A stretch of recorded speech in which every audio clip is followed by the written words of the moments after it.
So this is part 1 of chapter 2, and in this section we deal with the discovery of the proton, neutron, and electron, and some of the subatomic particles, alpha, beta, gamma rays, things like that, and from a historical perspective.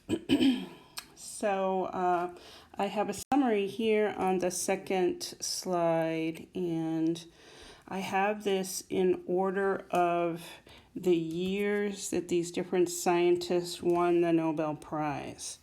So William Röntgen discovered X-rays, won the Nobel Prize for that work in 1901. The Nobel Prize in 1903 was split between Becquerel and Pierre and Marie Curie. 1906, the Nobel Prize in Physics was given to J.J. Thomson. 1908 was for Rutherford. 1911, Marie Curie won a second Nobel Prize. Millikan won it in 23, and Chadwick in 1935. So I just put it in that order because I thought it was interesting to do it that way. But we'll start the discussion with what was happening right at the end of the 19th century. And notice you got 1896, 1896, 1897, and 1898. So we'll start, talking about what was going on at that period of time. And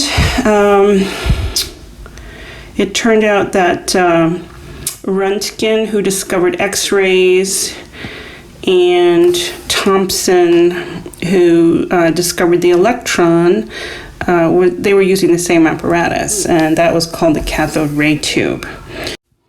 All right, so this is the example of the cathode ray tube. This is a glass tube that has been blown into this shape by the glass blower, and is constructed so that when hot, you can poke these metal electrodes into the two ends, and they're just metal pieces with a certain shape.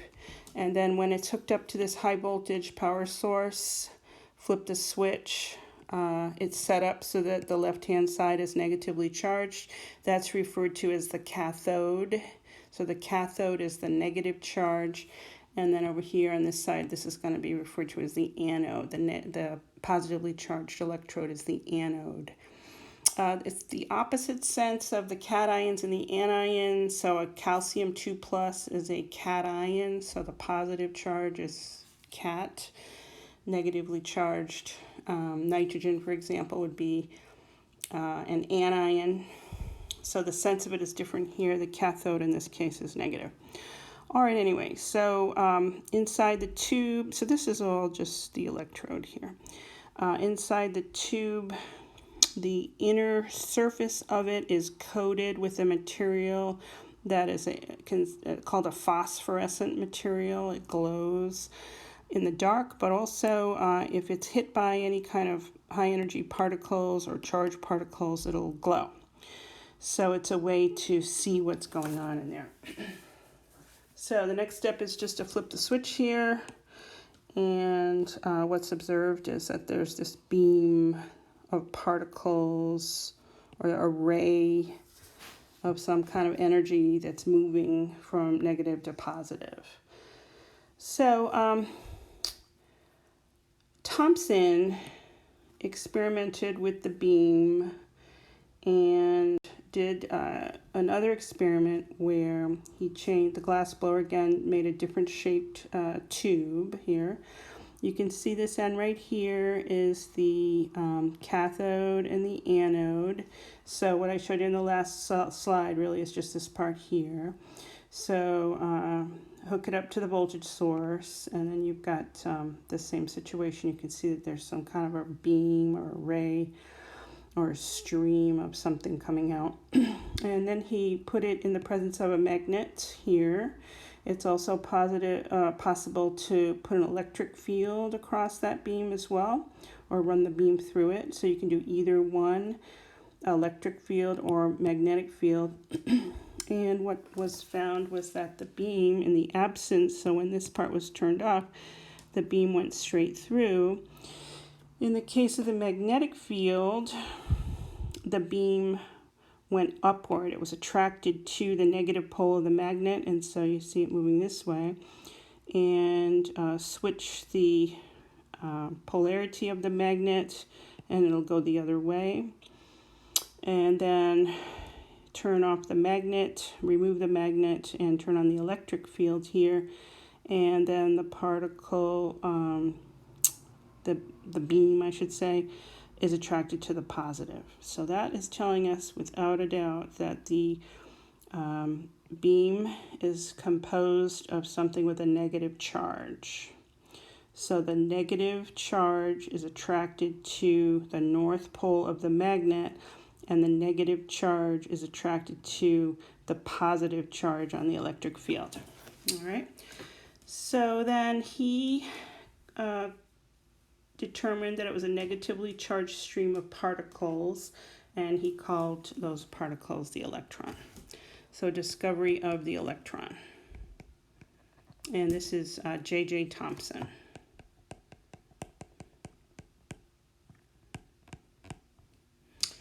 All right, and then he also determined the E over M ratio for these electrons. He was not able to determine the charge of the electron here or the mass of the electron directly from these experiments, but given a certain mass, some certain number of kilograms of charged particles moving through, by moving the particle beam up and down and using equations from physics, he was able to figure out how much charge would be associated with a certain mass. So the ratio of the two could be determined from this experiment. So that ratio is pretty important. E over M, charge over mass, is equal to this number 1.758820 times 10 to the power 11 coulombs. That's the charge, the unit of charge per kilogram. All right, so from this, he knew then, or postulated, that the atom had a sea of negatively charged particles, and he thought that they were kind of evenly dispersed, and then the positive part of the atom would just be the entire thing. So the entire thing is positive, and then there's these little negative things. Electrons. So that was referred to as the Plum Pudding model. And I personally have never had plum pudding, but I can imagine it's a pudding with some plums in it. And when you're making plum pudding, you stir it up, and then at some point you end up with a pudding consistency, and the plums would be just kind of dispersed. You can also think about it as watermelon, and the black seeds might be the electrons, like that. So the Plum Pudding model was the thinking at that time, so 1896. All right, so then the next thing that was happening, anyway, Thomson did his experiments in England and France at the University of Paris at Sorbonne. Henry Becquerel was a professor there, and he was working with a material composed of potassium, uranyl sulfate hydroxide, so it's a compound that has uranium in it, and it was interspersed in this solid material, so it was some kind of a mineral salt, perhaps, and it had the property that it was glowing, it was giving off some kind of radiation. So he was studying it, and his hypothesis, I'm going to do a new page for this.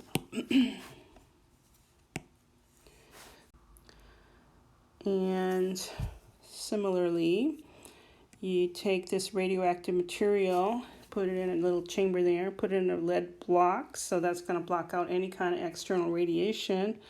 Let it come out, put it in the presence of the electric field, and in this case, it's separated into three. The beam of radiation separated into three parts called alpha, beta, and gamma rays or particles. And what we found with the beta, so this part of the stream of particles that was attracted to the positive pole of the electric field, positive charge of the electron field, it had to be negatively charged, right? Negative is attracted to positive, like that. So the beta particles have to be a high energy electron. It turned out there were more particles that were attracted to the negative charge, and so they had to be positively charged. So the alpha turns out to be a positively charged particle, and some of them were completely neutral. Okay, so that's the story with Becquerel. And so his hypothesis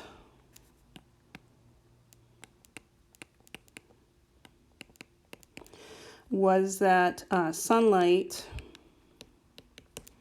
when you shine sunlight on this mineral material, that it would induce the glow or the radiation. So that sunlight induced the radiation in the mineral salt. You can call it a mineral salt. All right, so here's the rock, here's the sun, and the sunlight's shining down on the rock, and there's some radiation that's being given off by the rock or the mineral salt. All right, and so he used a photographic plate, and the radiation would come over to the plate and develop some spots on it in time. So it turned out the weather was bad in Paris that week, and he wasn't able to study the effect of sunlight on this radiation. So what he did was wrap the photographic plate and the mineral salt in black cloth, put it in the drawer for a week, and went off. When he came back a week later and unwrapped it, he found that spots had developed, or areas on the photographic plate had developed, so there were spots on them. And therefore, the postulate that sunlight was doing this was wrong, and this turned out to be kind of a spontaneous process instead. So it's a radiation that's associated with the material that has nothing to do with sunlight. In fact, it's a spontaneous process instead. Spontaneous emission of radiation. All right, so then next, he wanted to know about the charge. Wanted to know if these particles or these beams of radiation were associated with charged particles, the way Thomson had discovered for the electron. And so they did the experiment. I've got it on the last slide.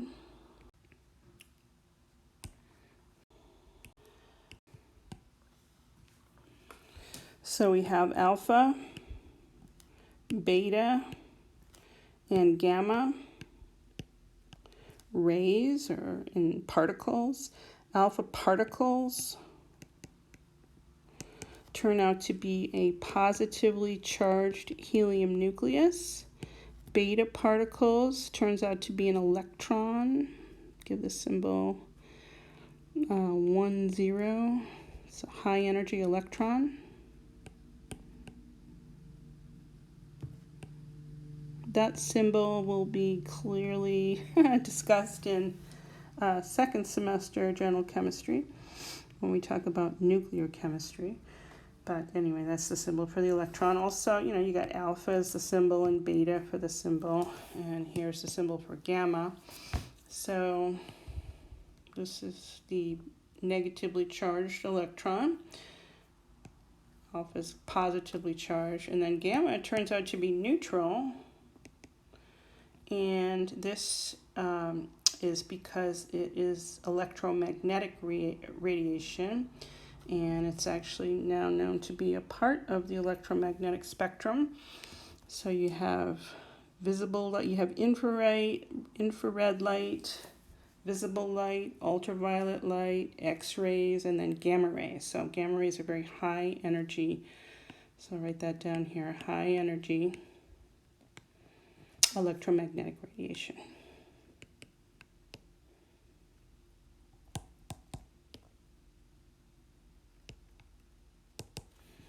All right, and sometimes you see little zeros here. Just again, we're going to get to all of that next semester. The next part of the story is about Marie Curie,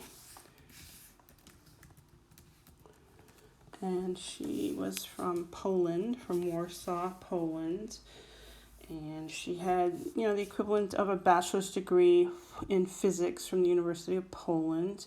She wanted to come to Paris to study at the Sorbonne, which is a division of the University of Paris. And when she got there, in a period of about 3 years, she earned 2 master's degrees, one in mathematics and one in physics. And she wanted to study with Becquerel. She wanted to earn a PhD in physics, and she wanted to do her research with Becquerel on radioactivity. And it turned out that women did not earn PhDs at that time. This is 1896. And she was to become the first woman in the entire world to earn a PhD. So there was no lab available to her because she was a woman. And so she was introduced to Pierre, who was an instructor at the university, and he let her work in the closet adjacent to his office. And he got involved in the research as well. It was too small, obviously. And then they eventually moved to a woodshed on the grounds of the campus. So there was no lab available to her, and they ended up putting her in a woodshed on the grounds of the campus. And together they studied radioactivity. She's responsible for the terms alpha, beta, and gamma, the 3 types of radiation, and she coined the term radioactivity. Let's see, so they married. She had 2 daughters during that period, and her studies involved the extraction of uranium from a material called pitchblende. So pitchblende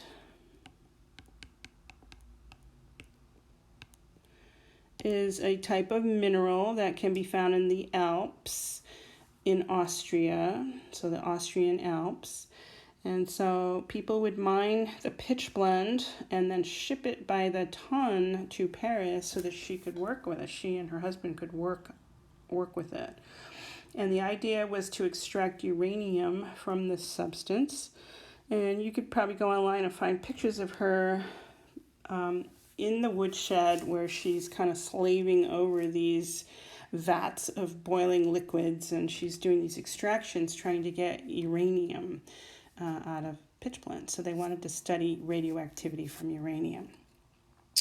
And it turned out that not only was she able to extract the uranium, but she discovered 2 new elements that were also contained within pitchblende.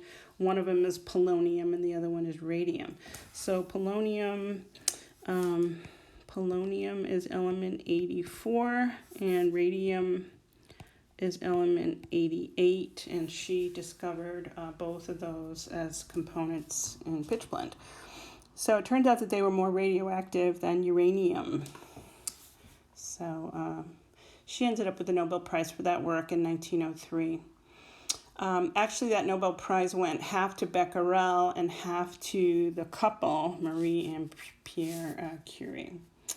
And then later on in 1911, well, the one I just described, that Nobel Prize was for just the studies in radioactivity, but then she got the Nobel Prize by herself in 1911 for the discovery of the two new elements. She also pioneered the X-ray machine, which led to the discovery of different cancers. And I forgot to mention the X-rays back with the cathode ray tube on the third slide, I guess, that as the electrons are moving through that cathode ray tube, some of them, when they strike the walls of the glass, the inner walls of the glass tube, X-rays are given off. So X-rays were also discovered using the cathode ray tube. So anyway, Marie developed this portable X-ray machine and took it up to hospitals, and then they were able to detect certain types of cancers. So she really did quite a bit for science. She was unprotected from radioactivity, and her lab notebooks, you can go online and have a look at those, have her fingerprints on them, and because she was exposed to all this radiation, she was radioactive, her fingerprints were radioactive, and so her lab notebooks today are still radioactive, and that's because we're going to learn about this next semester, but the half-life of uranium, for example, is in the millions of years. So in other words, the time it takes for that amount of radiation to decrease by half is over 1 million years for uranium-235, for example. So they are in a container that's lead lined, and they're in one of the museums in Paris. So you can go there sometime to Paris and have a look at them. Anyway, she died in 1934 at the age of 67, and she died from aplastic anemia, and that occurs when your bone marrow doesn't produce enough red and white blood cells and platelets. So, aplastic anemia can sometimes evolve into leukemia, and leukemia is cancer of the bone marrow. And many people who are exposed to radiation, let's say when a nuclear explosion happens in one form or another, and there's a large exposure to radiation, many people have bone marrow cancer. And so it's possible today to catch it in time with bone marrow transplants and stop that process. All right, anyway, she's my hero. So next then would be the Millikan oil drop experiment. He determined the charge of the electron, and Millikan did this very interesting experiment where there's a chamber, and then there are these two metal plates, and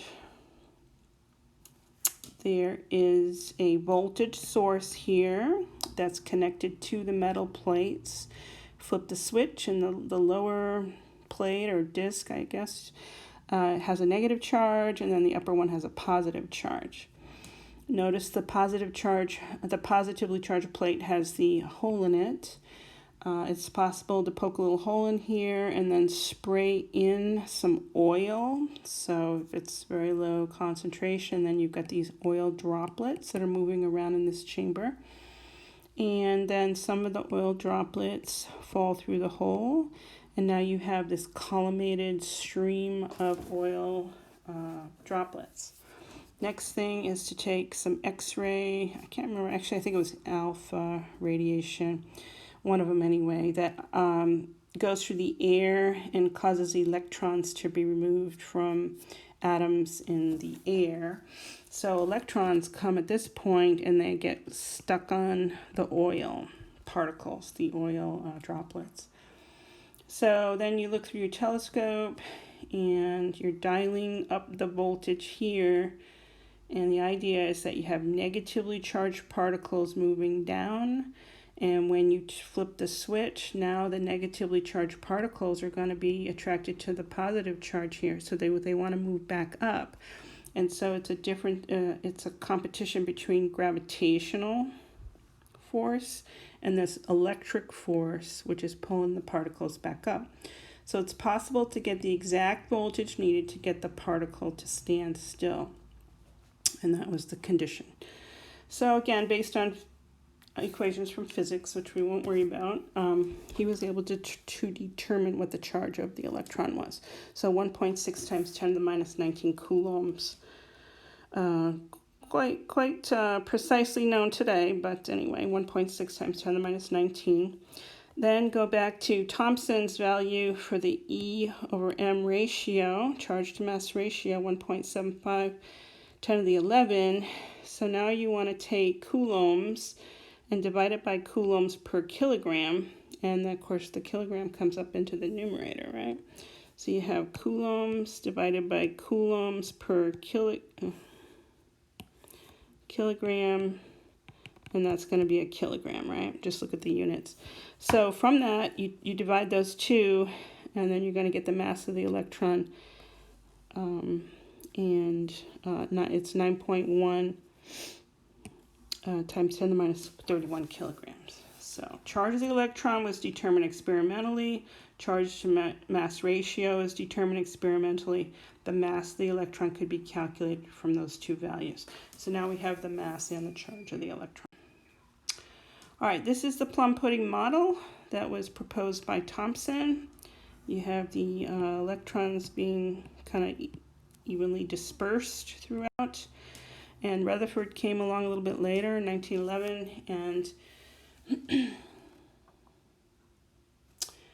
and Rutherford did this gold foil experiment, and the whole thinking about the model of the atom changed as a result of it.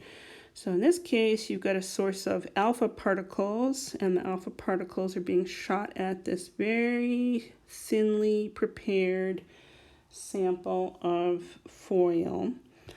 And so think about gold. It's very soft, it's malleable, and you can pound it into very thin layers. The thinking was that it's very, very thin. And then you've got this fluorescent screen, kind of that phosphorescent material coating the inside of it. And when the charged particle hits it, it's going to glow. So in the case of the plum pudding model, algae is shooting like a bullet through a tissue because of the mass and the velocity that it should just go straight through. And so what was found instead was that most of the particles went straight through, but some of them were diverted from that linear path and they came off on different angles. And then some of them went actually right back to the source. And so the new model was not that the electrons were just evenly dispersed. The model was now that the electrons were on the outside and that the positive charges were on the inside. And so he decided that it was a positively charged dense center called the nucleus. And he came up with the words protons and neutrons. He postulated protons and neutrons, and then the electrons were outside of the nucleus. So now when the positively charged alpha particles come through and actually hit the nucleus, they're going to go off, or in this case here, they just kind of get diverted. There's repulsion between the positive, and they go off at an angle, and some of them are going to go straight through. So that was an excellent experiment that gave us the new, there we go. In case of the plum pudding model, you would expect the positively charged particles to just kind of travel through, right? And the model, in this case, you've got 1, 2, 3,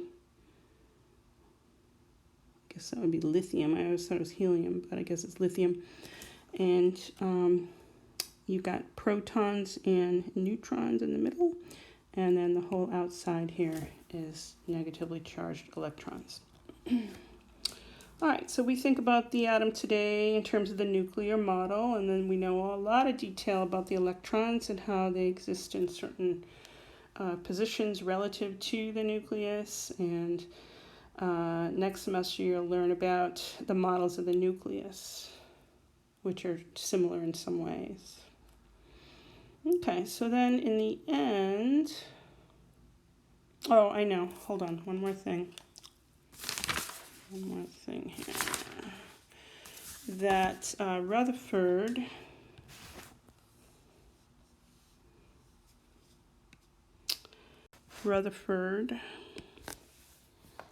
estimated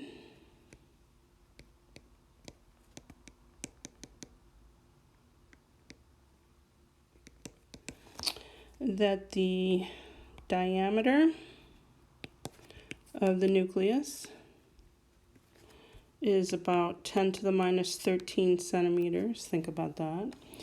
That the diameter of the atom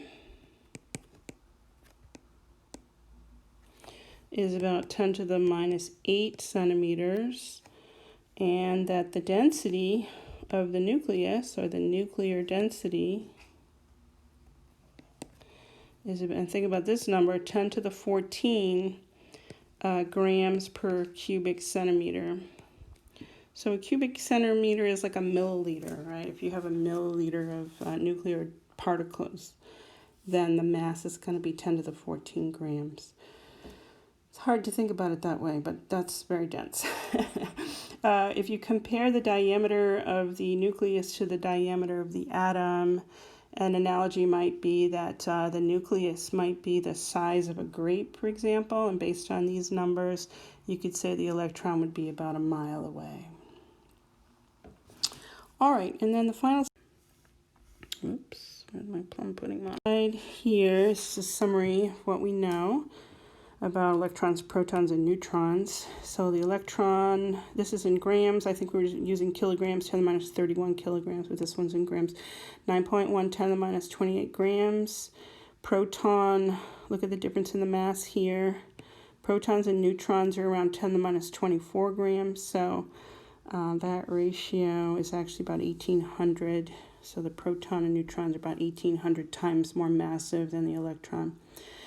We use a unit called AMU, the atomic mass unit, and that would be if you're just dealing with a few particles, a few electrons, a few protons, instead of saying, 10 to the minus 28 grams and dragging those numbers around. Just use approximately one for the proton, one for the neutron. It's known precisely. I'll tell you about that in the next, in part 2 of chapter 2 slides. And then the electron relative to it would be less than that. The charge is 1.6 10 to the minus 19 coulombs. Turns out the proton has the exact same charge, but it's positive. So that if you have 2 electrons and 2 protons, for example, the atom is neutral. But we usually don't drag those numbers around either. Instead, we say minus the charge of minus 1 and the charge of plus 1. The neutron is 0. It doesn't have any charge. Okay, so we'll use grams or kilograms most of the time. AMU we don't use so much, but I am going to talk about it in the next part. Okay, that's the end of this section.